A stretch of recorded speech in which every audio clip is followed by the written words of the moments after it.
Na mensagem de hoje, eu vou trazer para vocês uma palavra tremenda que vai trazer respostas no que diz respeito ao arrebatamento da igreja. No estudo de hoje, da série Herdeiro das Promessas, eu vou me referir a uma das promessas mais maravilhosas que a gente tem, que é o fato de que Cristo vem buscar a sua igreja. Amém? Olhe para a pessoa do teu lado e diga: Jesus está voltando e Ele vem buscar a sua igreja. Amém?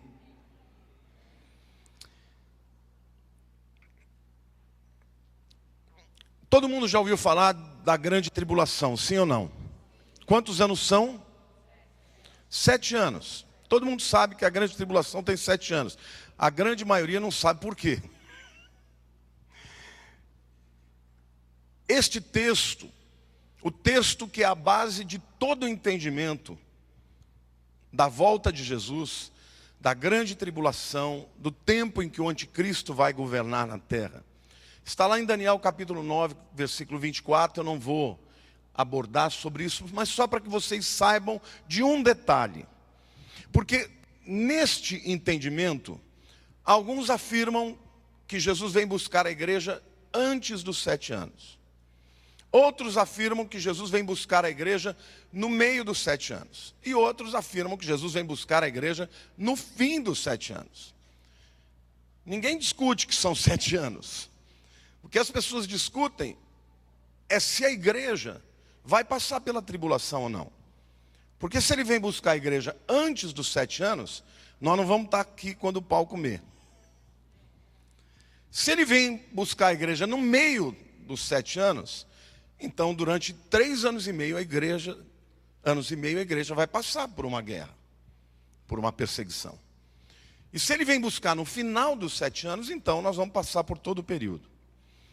Agora, o que a maioria das pessoas que estudam sobre isso não entendem é que a dica sobre as 70 semanas,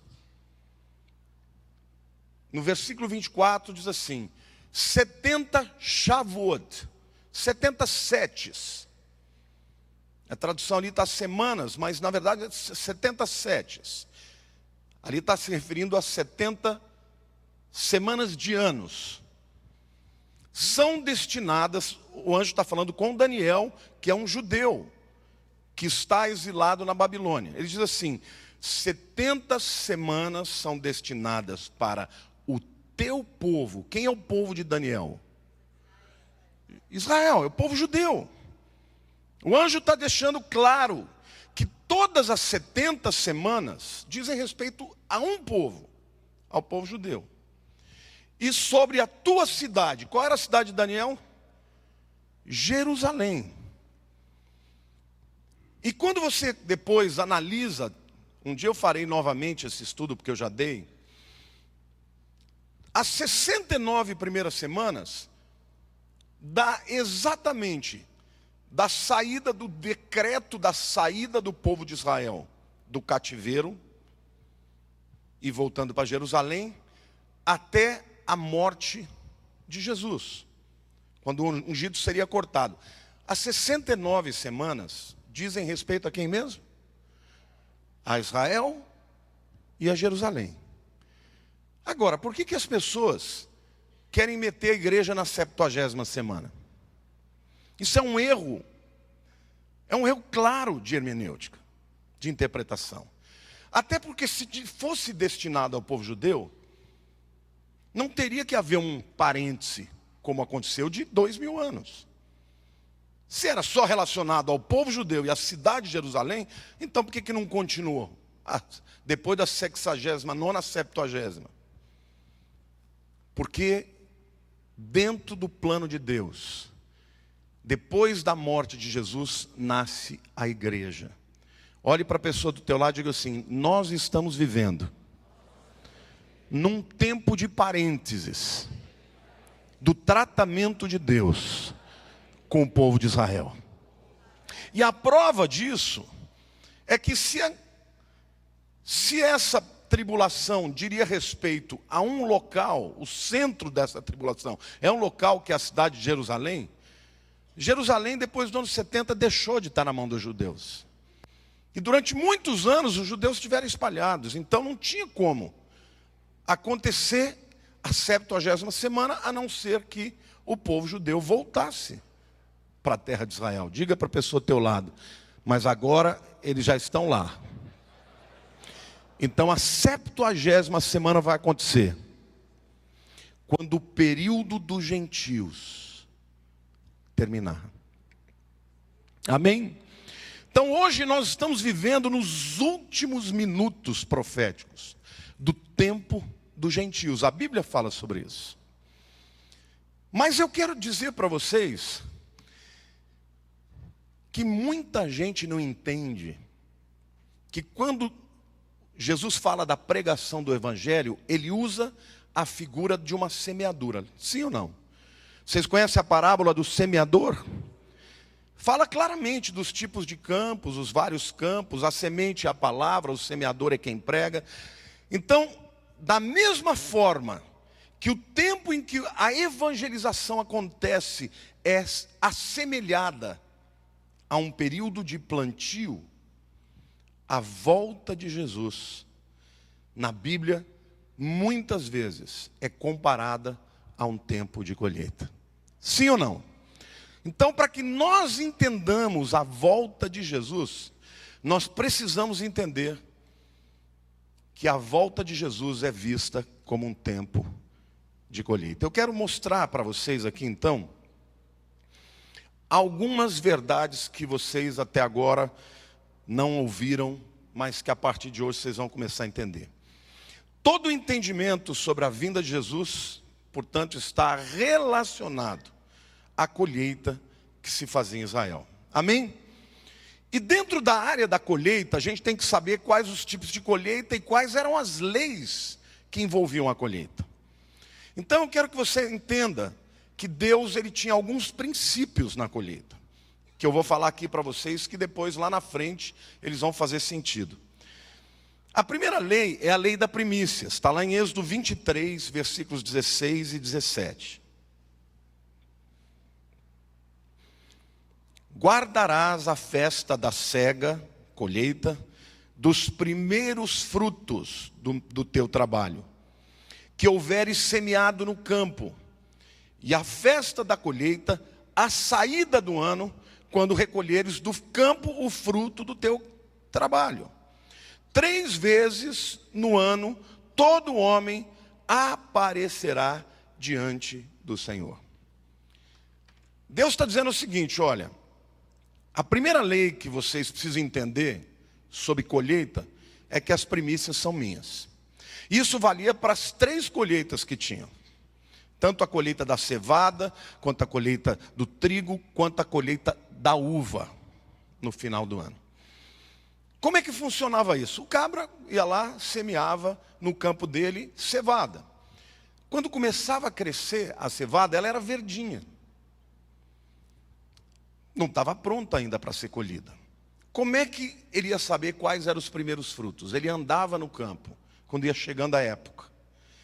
E os primeiros ramos que começavam a amarelar, ele ia lá, colocava uma marca ao redor, uma fita vermelha, no campo inteiro. Ah, essa aqui já está ficando madura. Botava uma marca vermelha ao redor. Continuava andando, encontrava mais um outro tucho ali, botava uma outra marca vermelha e ia andando. Depois que ele fazia tudo isso no campo, ele arrancava, olha bem, arrancava do chão e ia na presença do sacerdote e dos anciãos e apresentava aquela colheita para Deus. Deus está dizendo, olha, a primeira porção é minha, você não vai comer dela, você vai entregar na minha presença, no templo, na presença do sacerdote e na presença também dos anciãos do povo. Esse é o primeiro princípio que Deus estava dizendo. Você fazendo assim, todo o resto vai ser santificado. Você dá essa primeira parte para mim, e eu santifico o resto de maneira que o inimigo não vai poder roubar sua colheita. Depois eu vou explicar o que isso tem a ver com arrebatamento. A segunda lei que a gente precisa entender, que funcionava na colheita em Israel, é o que a gente chama de a lei da respiga, ou da lei de você colher o que sobra. Está lá em Levíticos 19, de 9 a 10. Ele diz assim: quando também cegares a messe da tua terra, o canto do teu campo não cegarás totalmente. Diga, o canto do teu campo. Isso se refere, os campos eram quadrados, aos 4 cantos. Tá? Nem as espigas caídas escolherás da tua messe, colherás da tua messe. Não rebuscarás a tua vinha, nem colherás os bagos caídos da tua vinha. Deixá-los-ás ao pobre e ao estrangeiro. Eu sou o Senhor vosso Deus. Deus está dizendo o seguinte: você vai colher, mas dos 4 cantos, você não pode colher. Nem o que cair no chão, você pode colher. Você tem que deixar para o pobre que estiver andando e estiver com fome, passar lá e comer. Você se lembra que Ruth falou para Noemi: eu vou até o campo respigar, eu vou pegar. Elas eram pobres, estavam acabando de chegar em Belém de novo, voltando de Moabe, e elas vão até lá. Ela fala: eu vou pegar o que sobra. Era a lei do povo judeu. Deus já mandou dizer: olha, você pode colher, mas dos 4 cantos vocês não podem pegar. Isso também tem a ver quando Jesus fala que os anjos virão dos 4 cantos para colher os últimos que vão salvar, ou seja, os que sobrarem. A terceira lei está lá em Levíticos 19, de 23 a 25, que é a lei da consagração dos frutos do 4º ano ao Senhor. Quando entrares na terra e plantardes toda sorte de árvore de comer, ser-vos-á vedado o seu fruto. 3 anos vos será vedado, dele não se comerá. Porém, no 4º ano, todo o seu fruto será santo, será oferta de louvores ao Senhor.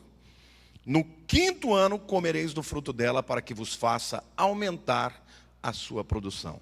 Eu sou o Senhor vosso Deus.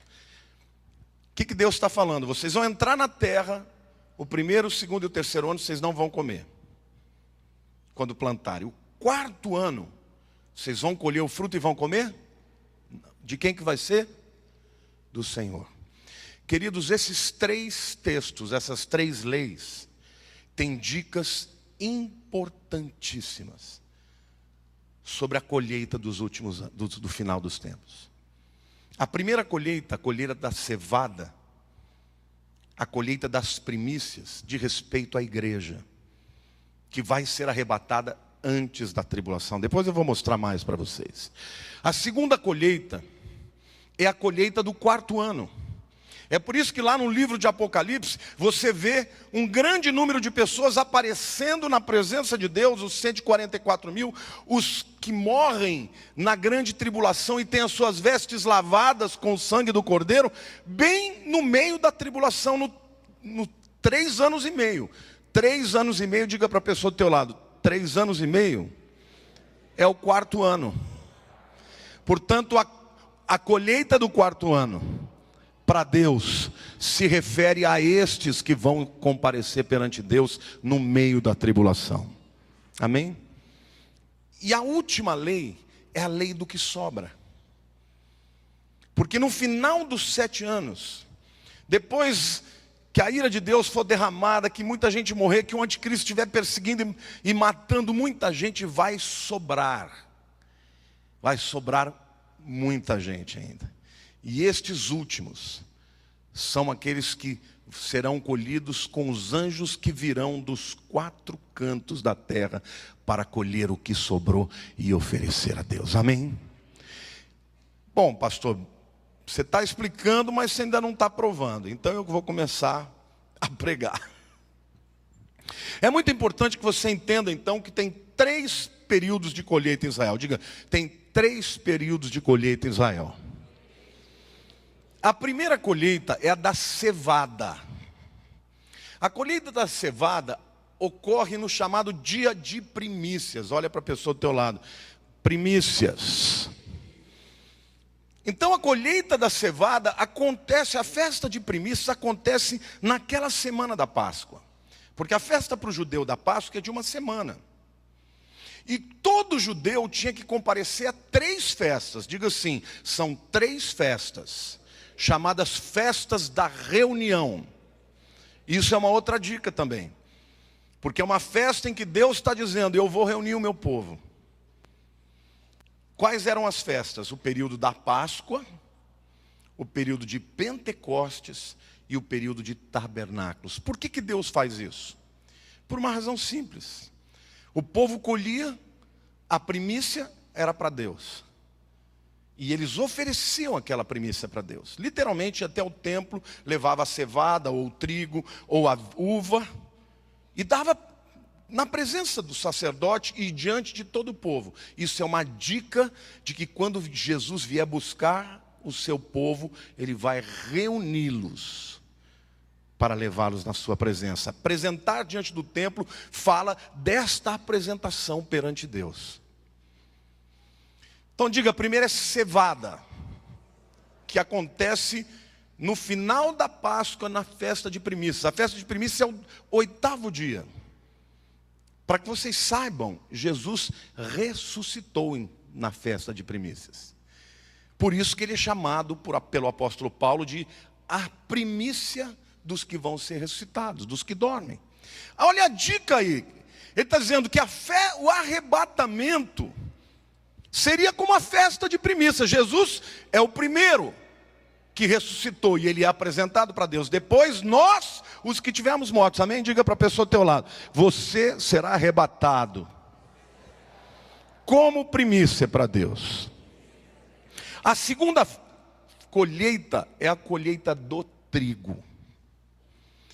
A colheita do trigo é exatamente na festa de Pentecostes. E a gente vai perceber que há uma diferença clara entre a cevada e o trigo. E aí você vai entender por que nós não vamos passar na tribulação e os judeus vão passar. E a terceira colheita é a colheita da uva, que acontece durante o período da festa de tabernáculos. Então, na verdade, quando a Bíblia fala de que Jesus vem para buscar o seu povo, na verdade, há 3 eventos de colheitas separados. E essa é a razão porque muita gente confunde. Porque em alguns momentos a Bíblia está falando da colheita da cevada e é a igreja. Em outros momentos ela está falando da colheita do trigo. E são esses que vão estar na presença de Deus no meio da tribulação. E em outros momentos Jesus está falando da colheita do vinho. E eu vou mostrar, vou provar para você nos textos e aonde eles estão. Então, quantas vezes que o povo tinha que comparecer diante de Jerusalém, do templo? Como é que chamavam essas festas? Festas de reunião. Tá? Ninguém podia ficar na sua terra. Todo mundo tinha que subir a Jerusalém. A segunda coisa que a gente precisa entender agora é a lei das primícias. Eu já expliquei para vocês mais ou menos o que acontece, mas essa palavra primícias, no hebraico é becharim. Diga becharim. Bechor é primogênito. Becharim são os primogênitos. Deus está pedindo os primeiros para ele. Consagre a primeira porção para mim, e o que sobrar vai ser teu e eu vou santificar. Esse é o princípio das colheitas, tá? Ele ia lá, arrancava aqueles ramos que tinham amadurecido primeiro, marcava, dizia assim, marcava, e depois apresentava diante do templo e na presença do sacerdote e dos anciãos, tá? Isso é muito importante a gente entender. A terceira reflexão que a gente vai começar a fazer agora de maneira mais profunda é o que representam as três colheitas. No livro de Apocalipse, lá no capítulo 4, versos 1 a 4, e é importante a gente entender isso, porque os 3 primeiros capítulos de Apocalipse falam da igreja. Quando termina o capítulo 3, não aparece mais a palavra igreja no Apocalipse inteiro. De uma hora para outra, some a palavra igreja. E a dica está aqui em Apocalipse 4, versículos 1 a 4. Olha o que João está falando aqui. Ele diz assim: depois dessas coisas, olhei, e eis não somente uma porta aberta no céu, como também a primeira voz que ouvi, como de trombeta. Diga, trombeta. Ao falar comigo. Vocês se lembram que Paulo fala do dia do arrebatamento, que antes do arrebatamento haveria o quê? Um som de trombeta. E João está vendo o arrebatamento aqui. Ele vê uma porta aberta no céu, uma voz como de trombeta, e ele diz assim: como também a primeira voz que eu vi como de trombeta ao falar comigo dizendo, sobe para aqui. Diga, sobe para aqui. Fala de arrebatamento. E te mostrarei o que deve acontecer depois destas coisas. Ou seja, ele está dizendo claramente, olha, agora começa um novo tempo. Depois dessas coisas se refere ao quê? Ao período da igreja. Porque os 3 primeiros capítulos estão falando da igreja. Aí ele diz assim: imediatamente, diga, imediatamente. Como é que o arrebatamento vai ser, que Paulo fala? Num piscar de olhos. Imediatamente eu me achei em espírito, e eis armado no céu um trono, e no trono alguém assentado, e este que se acha assentado é semelhante no aspecto à pedra de jaspe e sardônio, e ao redor do trono há um arco-íris. Arco-íris fala do quê? Aliança. Semelhante no aspecto à esmeralda. Ao redor do trono há também 24 tronos, e assentados neles 24 anciãos vestidos de branco, em cujas cabeças estão coroas de ouro. Literalmente, João aqui está vendo o que vai acontecer imediatamente após o arrebatamento. Ele viu a porta aberta no céu, ele viu a palavra de trombeta, e ele subiu imediatamente, ele experimentou o que vai ser o arrebatamento. E quando ele chega, ele está onde? Na sala do trono, diante de Deus e dos anciãos. Como é que era mesmo as primícias? Eles eram arrancados do campo, primeiro marcados. Diga para a pessoa do teu lado, você também é marcado pelo Espírito Santo. E a Bíblia diz que nós não devemos entristecer o Espírito Santo, no qual fomos selados, marcados para o dia da redenção. Que dia é a redenção? O arrebatamento da igreja. E assim que a igreja sai, os que foram marcados pelo Espírito Santo, assim como as primícias, eles tinham que comparecer perante o templo, diante do sacerdote e dos anciãos. Aonde eles estão ali? No trono de Deus, o templo de Deus nos céus, diante do próprio Deus e dos anciãos. Diga para a pessoa do teu lado, você será arrebatado como primícia para Deus, como os primeiros, a primeira colheita, querido. A primeira colheita dos que vão ser salvos no fim é da igreja. Por quê? Porque você já aceitou Jesus como seu Salvador, porque o Espírito Santo já te marcou. Então quando chegar o tempo e a trombeta trocar, Ele vai levar os que creem. Amém ou não?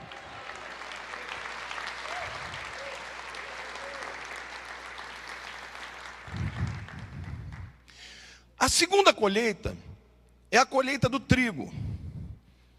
Representa quem? Os 144 mil judeus que vão se converter na grande tribulação. A Bíblia diz que são 144 mil jovens que não se contaminaram, nunca se prostituíram. Eles são 12 mil de cada tribo de Israel, 144 mil. Mas eles também engrossam as fileiras dos céus juntamente com todos os que morrerem na tribulação por causa do nome de Jesus. Aí você fala assim, mas esses que morreram e não são judeus, por que eles não foram arrebatados antes? Alguém pode me dizer? Pode falar. Isso, eles não tinham crido antes. Eles não tinham crido antes. Hoje, às vezes, você prega para uma pessoa, ela não se converte. Ela não aceita Jesus, ela vai ser arrebatada? Não vai. Mas quando acontecer o arrebatamento, ela vai saber que foi de Deus, porque você avisou ela, sim ou não? E os 144 mil vão pregar. E muita gente vai se converter durante a tribulação. Vai ser uma infinidade de gente. João fala, eu vi uma multidão. Quem são esses que estão subindo com vestes brancas? E a voz diz, são estes os que morreram na grande tribulação. Eles foram decapitados por causa do nome do Cordeiro. Qual é a religião que mata por decapitação? O islamismo. Então não tenham dúvida que nesse período vai ser um período que o islamismo vai estar crescendo de maneira poderosa e dominando e aterrorizando. Diga para a pessoa ao teu lado, mas você não precisa passar por isso. Então a colheita da cevada fala das primícias que somos nós. A colheita do trigo fala do povo de Israel. E a prova diz que quando Jesus está falando em Mateus capítulo 13, ele compara o joio e o trigo. Queridos, a igreja nem existia nessa época. Quando ele fala que o trigo ali é o povo de Deus é o judeu. Não existia igreja ali. A igreja não tinha nascido. Ali claramente, a gente usa, né, como se fosse a igreja e tal. Não, o trigo aqui não tem nada a ver com a igreja. O trigo aqui é Israel. E portanto, a colheita do trigo, eu vou continuar mostrando para vocês, fala desta colheita que vai acontecer no meio da grande tribulação. Quando não só os judeus, 144 mil, as duas testemunhas que vão se levantar e todas as pessoas que se converterem na grande tribulação comparecerão diante de Deus no meio dos 3 anos, dos 7 anos, ou seja, nos 3 anos e meio, e portanto no 4º ano. Diga, é a lei do 4º ano, de consagrar o fruto do 4º ano para Deus. Olhe para a pessoa do teu lado, diga, cevada, fala da igreja. Diga, trigo, fala dos crentes no meio da tribulação. Mas ainda tem uma última colheita, que é a colheita da uva. Que colheita é essa? Porque a Bíblia diz que na metade da grande tribulação, o acordo de paz, porque o anticristo vai se levantar como um líder que vai promover paz, e o mundo vai estar querendo paz. Então ele vai botar na mesa judeus, aqueles que forem cristãos, né? A igreja provavelmente pode ver esse acordo, mas logo em seguida vai ser arrebatada, e muçulmanos. E já existem muitas tentativas. Bill Clinton fez isso, tentou através do acordo de paz Oslo I, Oslo II, quando ele pôs Yitzhak Rabin junto com Yasser Arafat, e não deu certo, acabaram não concordando. Vocês veem que agora o Obama está tentando promover essa paz, né? E o Netanyahu foi lá no Congresso americano e detonou, falou, não vamos fazer paz com esse povo, eles querem matar Israel. Isso tudo é a igreja tendo mais um tempinho para evangelizar. Porque o dia que o acordo de paz for assinado, e meu querido, 7 anos, se o tempo do acordo forem 7 anos, você bota a barba de molho que você vai sumir. Amém? Você pode aplaudir o Senhor e dizer, eu creio. Mas a Bíblia diz que esse acordo vai acontecer de 7 anos, mas no meio da tribulação ele vai ser rompido. Porque o anticristo vai entrar no templo e vai dizer, eu sou Deus. E vai profanar o templo. E aí vai começar a última metade desses 7 anos, que vai ser o tempo mais difícil. Um tempo que a Bíblia diz que é o tempo da da vindima, que eu vou ler para vocês aqui. Apocalipse capítulo 14, versículo 15, esse texto é muito claro, ele diz assim, aqui é logo após os 3 anos e meio, ou seja, é o início da última metade da grande tribulação. E ele diz assim, outro anjo saiu do santuário gritando em grande voz para aquele que se achava sentado sobre a nuvem, toma a tua foice, diga foice, e ceifa, diga colhe, pois chegou a hora de ceifar, visto que a seara da terra já amadureceu. 3 colheitas. Quem é essa última colheita? É a colheita de todos os últimos que vão se converter. Quem são eles?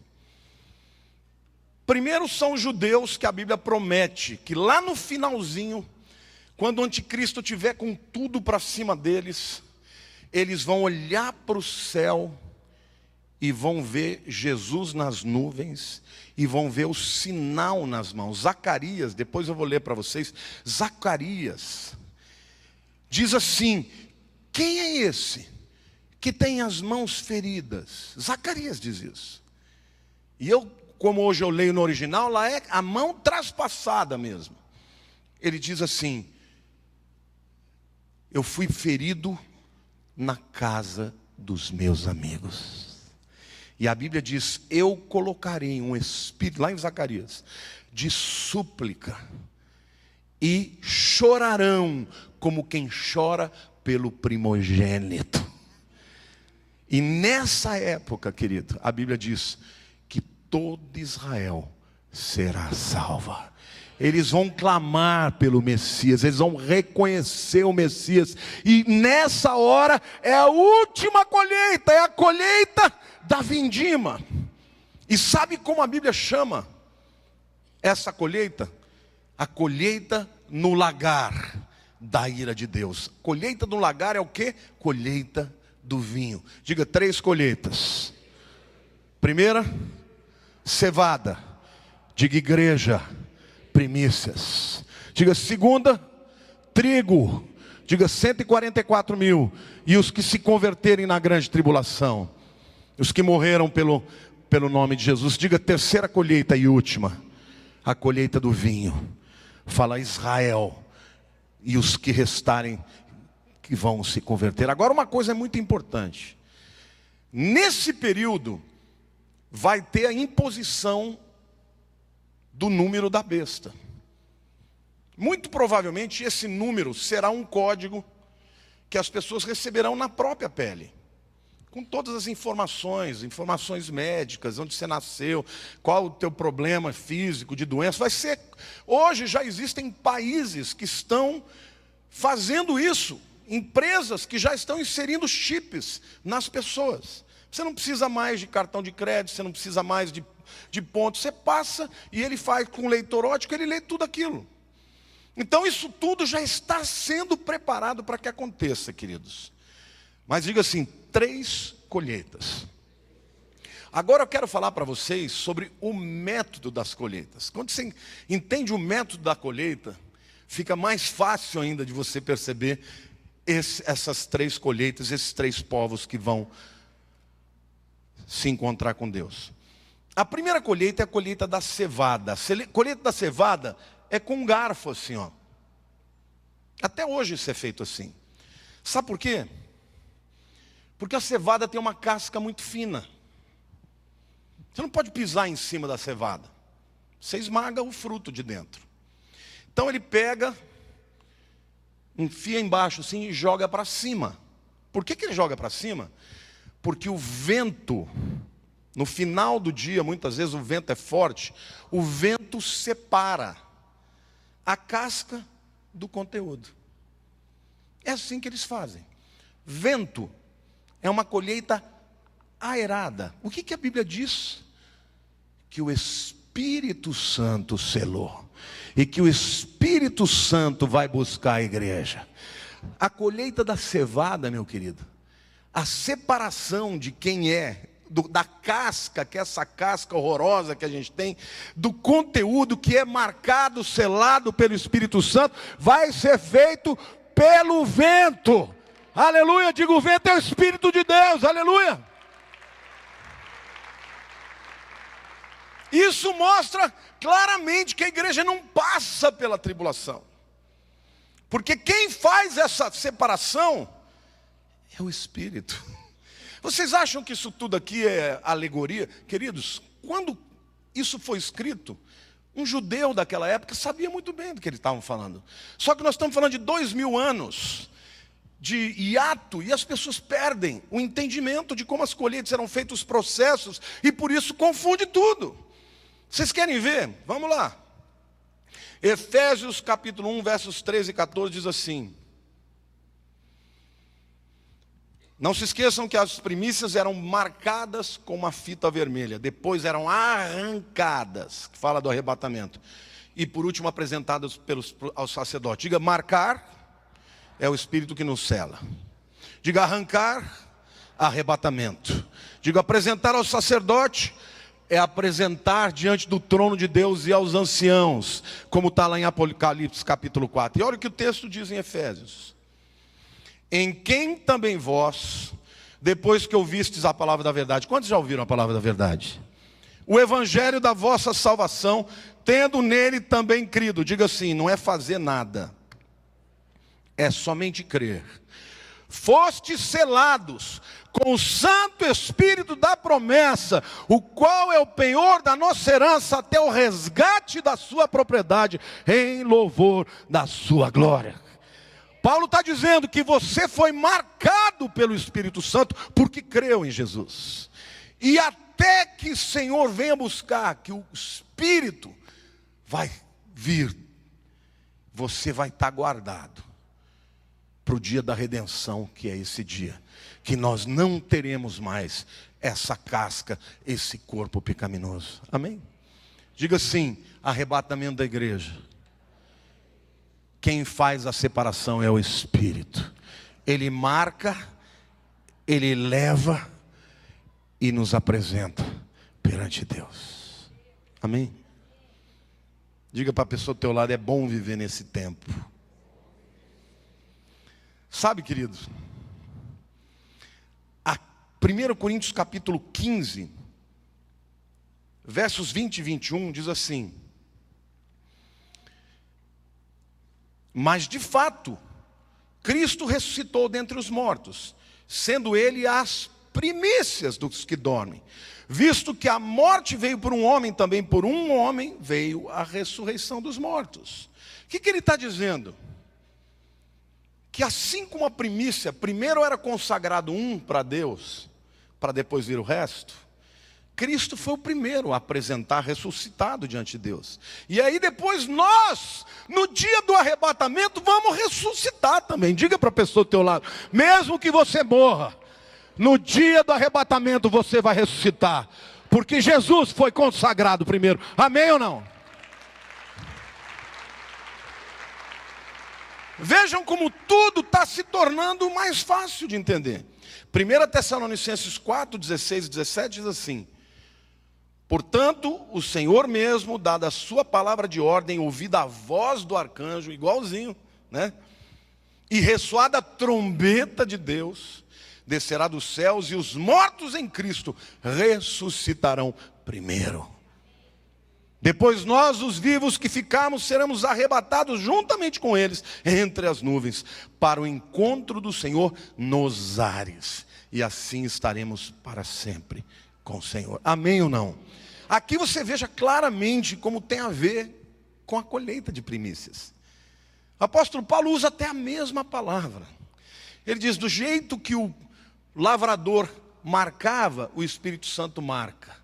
Do jeito que o lavrador jogava a cevada para cima para o vento separar, é o Espírito quem separa a casca do corpo do interior, que é o que nós realmente somos. E o fruto é apresentado para Deus na presença do templo, amém? E dos anciãos, porque os homens todos acima de 20 anos tinham que estar presentes nessa festa de colheita. Por isso, todo judeu, de todo Israel, homem acima de 20 anos, tinha que estar lá presente, na festa de primícias, porque é uma festa de reunião. Mas a segunda colheita é a colheita do trigo. E aqui eu quero dizer para você, o trigo, ele parece com a cevada, mas ele não é igual. O trigo tem uma diferença básica. A casca do trigo é dura pra caramba. Você sabe como é que eles separavam a casca do fruto? Existia um board, uma prancha. Isso ainda existe hoje, tá? Que embaixo dela tinha muitas ranhuras. Tinham cacos de vidro. E eles iam ali na área onde o trigo estava colocado. Um homem subia em cima e animais puxavam. E ele ia passando e moendo o trigo. Com o peso do homem, passando por cima do trigo, a casca vai saindo. Diga assim: a cevada, basta o Espírito soprar. O trigo tem que moer. Sabe como é que chama esse board, essa prancha, no latim? Tribulon.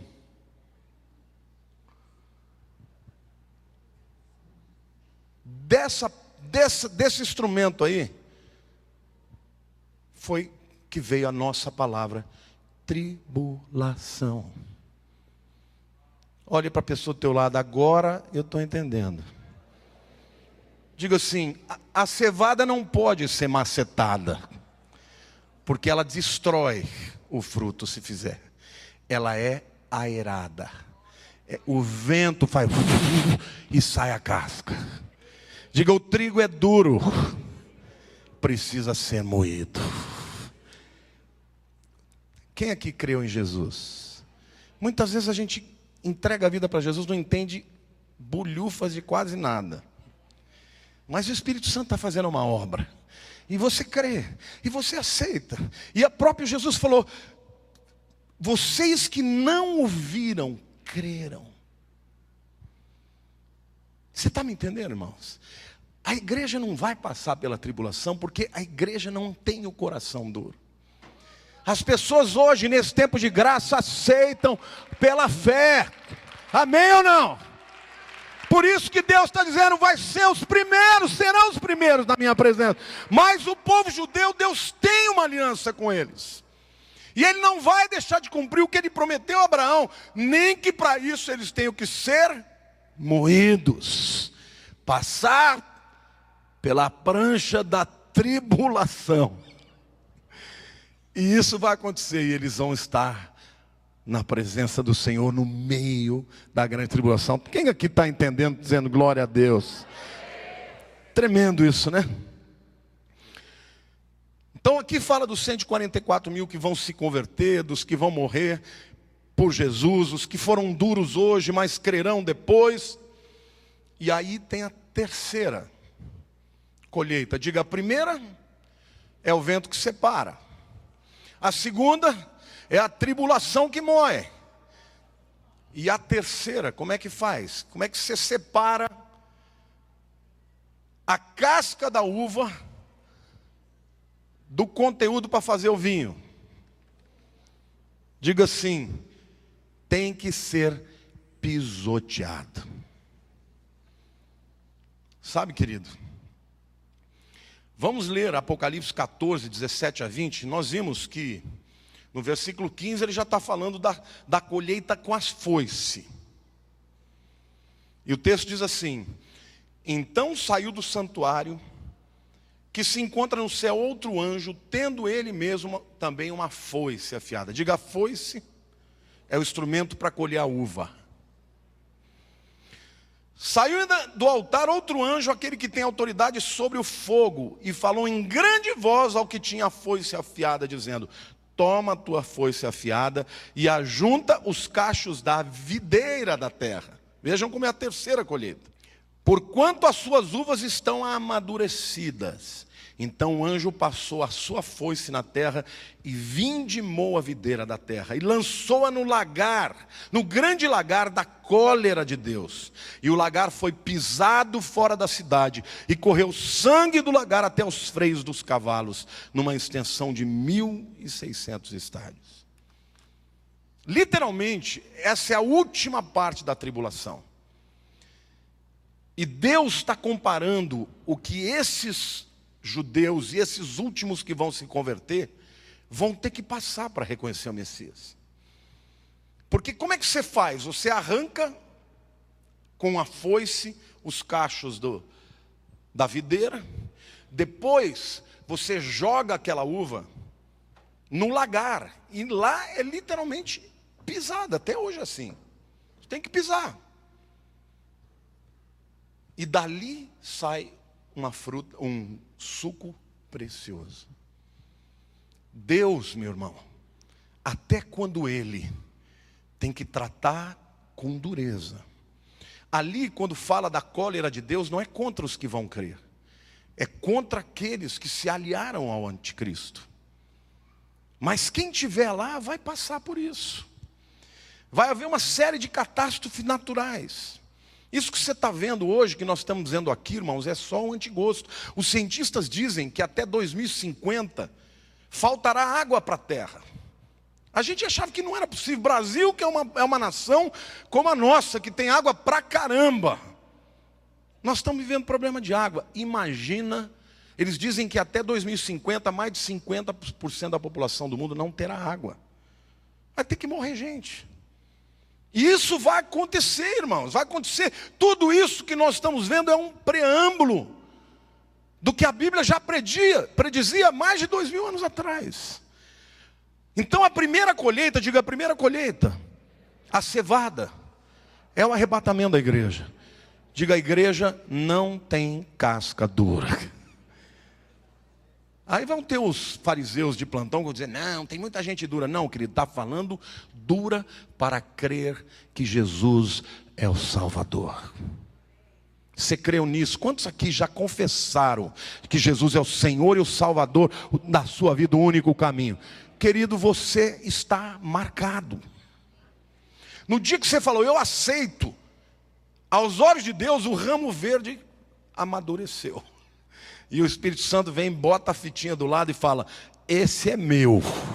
Vai ficar até a hora de eu apresentar no dia da primícia, eu vou arrancar isso aqui e vou levar para o templo na presença de Deus, amém?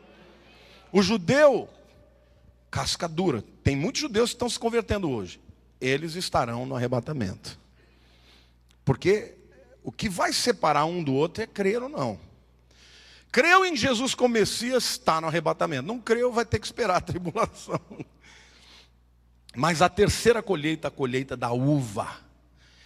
E o lagar é um meio de você separar a casca do conteúdo, pisoteando. Mas também tem 3 encontros que Jesus teve logo após a ressurreição, que são dicas preciosas a respeito dessas 3 colheitas.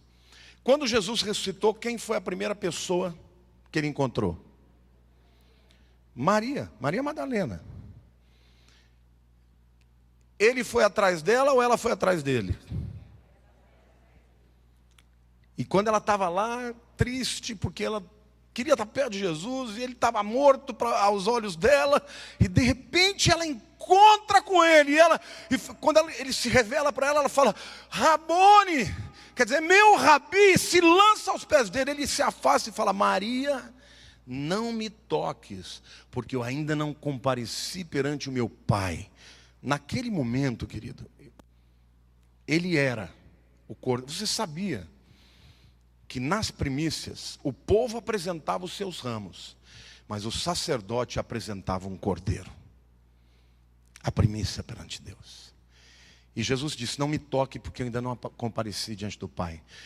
A Bíblia diz que ele entrou no Santos dos Santos, nos céus, e apresentou o seu sangue na arca da aliança verdadeira, e o sangue de Jesus permanece na arca da aliança nos céus, cobrindo os nossos pecados. Essa é a razão porque quando Deus olha para você, Ele não vê o seu pecado, Ele olha para você, Ele vê o sangue de Jesus. Amém ou não? E o livro de Hebreus diz que o sangue de Jesus fala mais alto do que o sangue de Abel. Por quê? Porque o sangue de Abel que foi derramado, Deus falou para Caim, o sangue de Abel clama por vingança. O sangue de Jesus é superior porque ele não clama por vingança, ele clama por perdão. Está consumado. Hoje os nossos pecados estão debaixo do sangue mais poderoso para limpar. Por isso que lá na cruz do Calvário, quando ele terminou o seu sacrifício para apresentar a Deus, diz: está consumado. Então a razão por que você vai, meu irmão, não tenha dúvida, é porque no momento que você aceitou que Jesus morreu no teu lugar, você está marcado e coberto pelos pecados, pelo sangue de Jesus. Amém? Glória a Deus. Então Maria representa a igreja. É uma mulher. A igreja é sempre vista na Bíblia como uma mulher, como a noiva. Maria é que creu, é que buscou Jesus a despeito do medo que ela tinha dos romanos. Ela foi. É a igreja. O segundo grupo são os discípulos. Todos lá escondidos dentro de uma casa com medo. E Jesus atravessa a parede e se manifesta a eles. E eles se alegram e rejubilam e ficam ali. Glória a Deus, ele ressuscitou. Eles eram homens e judeus. Eles representam os que vão se converter e vão ser apresentados a Deus no meio da tribulação. É o segundo encontro com Cristo ressurreto. Mas o terceiro, quem é? Quem que estava faltando quando Jesus apareceu aos discípulos? Tomé. E Tomé, quando chega e eles falam: nós vimos o Senhor, Ele esteve aqui conosco. Ele falou: o quê? Vocês estão malucos? Eu não creio. Eu só crerei quando eu quê? Quando eu vir o sinal dos cravos e quando eu puser a mão do lado. E de repente Jesus tem um terceiro encontro com Tomé. E Jesus falou: está vendo, Tomé, olha aqui minha mão. Ele foi e tocou. Toca aqui. Aí ele falou: Senhor meu, Deus meu. E Jesus falou: Tiago, creste porque viste? Desculpe, Tomé, creste porque viste? Bem-aventurados os que não viram e creram. Quem representa Tomé? O que Tomé precisou ver para crer? O sinal. Vamos ler Zacarias 13, 6 a 9.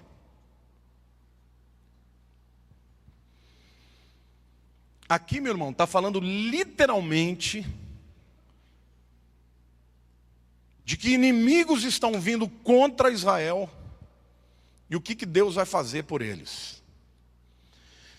Se alguém lhe disser: que feridas são essas nas tuas mãos? Responderá ele: são as feridas com que fui ferido na casa dos meus amigos. Desperta, ó espada, contra o meu pastor e contra o homem que é o meu companheiro. Meu Deus, é Deus falando de Jesus. Diz o Senhor dos Exércitos: fere o pastor e as ovelhas ficarão dispersas. Não foi o que aconteceu com o povo judeu? Zacarias falou isso 500 anos antes da morte de Jesus. Jesus morreu e os judeus foram dispersos. E aí ele diz mais: mas volverei a mão para os pequeninos e toda a terra, diz o Senhor, 2/3 dela serão eliminados e perecerão. Aqui ele está falando de Israel, tá? Mas a terceira parte restará nela.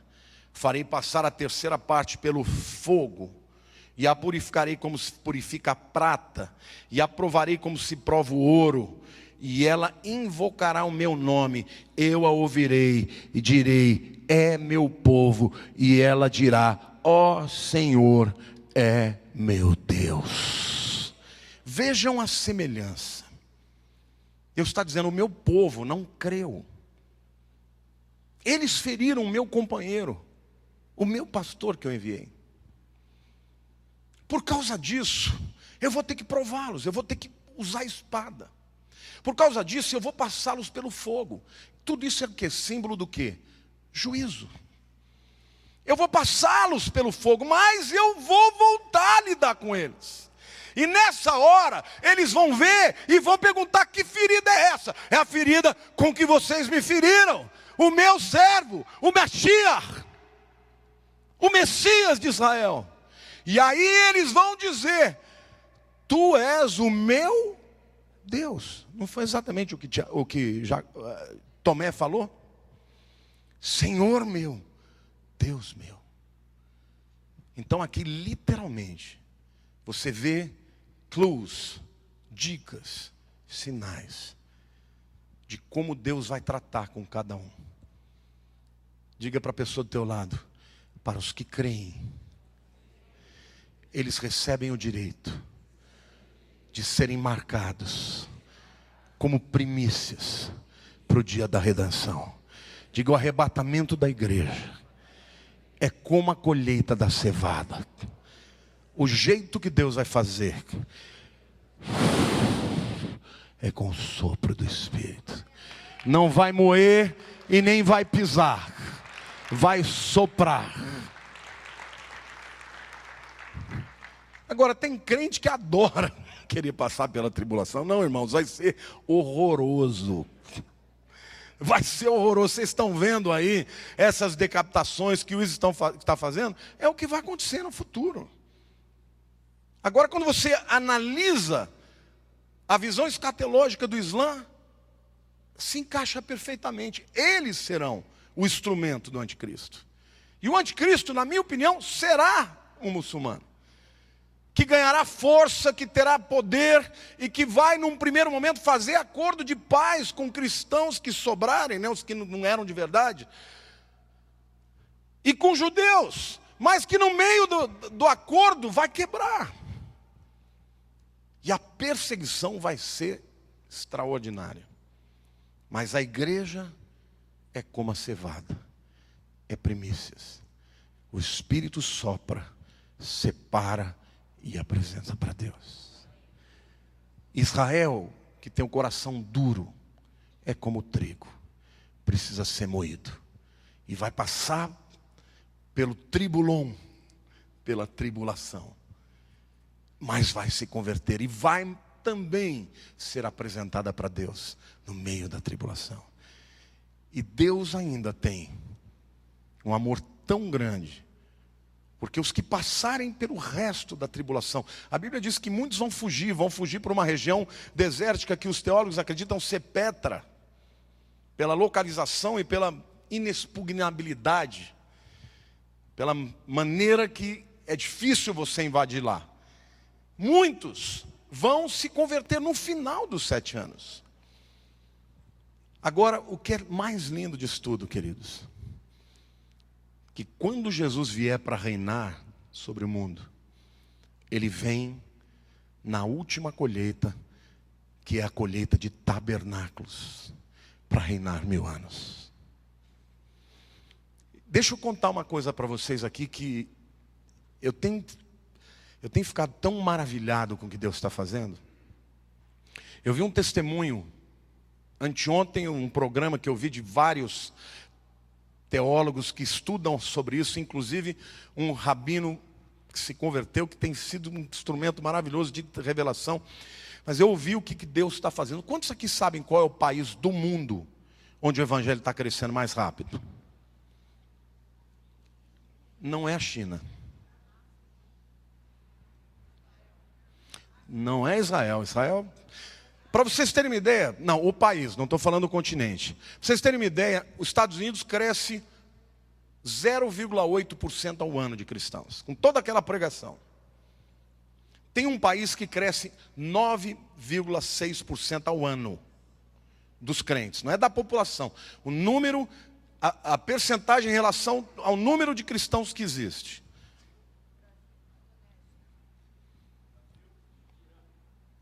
Irã.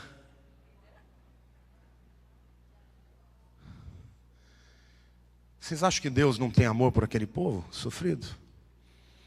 Irmãos, eu vi um testemunho que o pastor que contou chorou e eu chorei junto. Ele disse que uma jovem de 35 anos, devota ao Islã, orava 5 vezes ao dia. A mãe dela tinha esclerose múltipla, paralisada numa cadeira esperando para morrer, porque isso é progressivo. Já não fazia quase nada, não andava, movia pouco, já estava lá entrevada. A moça chegou e disse assim: olha, eu vou me matar. Acontece que a rede TBN, ela tem mandado sinais até clandestinos para todas as nações, inclusive essas. E ela captou um programa e ela ouviu uma mensagem de 30 anos atrás do Billy Graham. É que o Zeca falou ontem, esse homem até depois de morrer vai ganhar mais gente para Jesus que todos nós, viu? Ela ouviu a mensagem do Billy Graham e no fim da mensagem ele fala assim: você aí que está querendo se matar, não se mate. Convide a Jesus para entrar na sua vida que Ele vai transformar a sua história. E ela ouviu aquilo, não tinha a mínima ideia que aquilo era uma coisa antiga, e lá estava embaixo: se você quer oração, ligue aqui para o número. É óbvio que o número é editado, portanto o número tem uma equipe do ministério dele hoje orando pelas pessoas. E ela ligou para o cara, a pessoa atendeu, ela se identificou, ela falou: é o seguinte, eu vou me matar, não aguento mais. E contou a vida dela. E ele disse assim: escuta, dê uma chance para Jesus. Ela falou: não quero, eu quero me matar, minha vida não vale a pena. Ele disse: dê uma semana para Jesus. Ela falou: tá bom, eu vou dar uma semana. Mas se Jesus não se manifestar para mim, eu vou no teu programa e quero me matar na frente de todo mundo, para que eu pelo menos possa glorificar a Alá com a minha morte. Naquela noite ela foi dormir e ela acordou com um barulho. E o barulho, queridos, era da mãe dela andando.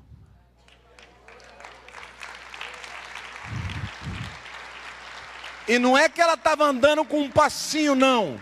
Ela estava andando, a moça levou ao médico e o médico falou: ela está 100% curada. E o médico falou para ela: qual foi o imã que orou por ela? E ela falou: Jesus. Essa mulher, meu querido, se casou com um pastor iraniano. Eles foram para os Estados Unidos. E depois de estarem estudando lá, fazendo curso de teologia e tudo mais, eles quiseram voltar. E as pessoas diziam para eles: mas como você vai voltar? O Irã é um lugar perigoso, vocês podem morrer. Não, mas nós temos um povo lá. Hoje, essa jovem e o seu marido pastor pastoreiam uma igreja perseguida, subterrânea, de 4.000 iranianos. Isso é o que Jesus está fazendo em toda a terra. Então vocês não tenham dúvida. O avivamento que está acontecendo no mundo árabe hoje é extraordinário. Em todos os lugares onde tem perseguição do Islã, as pessoas estão se convertendo. Queridos, Jesus está para voltar. E nós temos que ser como Maria, buscá-lo, buscar a sua presença, porque Ele nos marcou, nos selou e virá nos buscar.